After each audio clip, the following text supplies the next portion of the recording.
What if I told you the worst nuclear disaster was hidden for 30 years?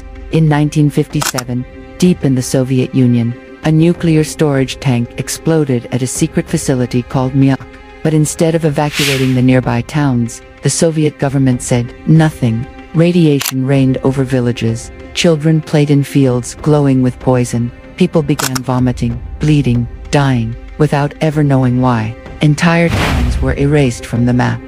They named it the Kyshtym disaster, but for decades, the outside world had no idea it even happened. The Soviet regime ordered survivors to stay silent. Doctors were told to list fake causes of death, and one brave scientist who tried to warn the world simply disappeared. For 30 years, this nuclear nightmare was buried under state lies, and even today, much of the region remains contaminated.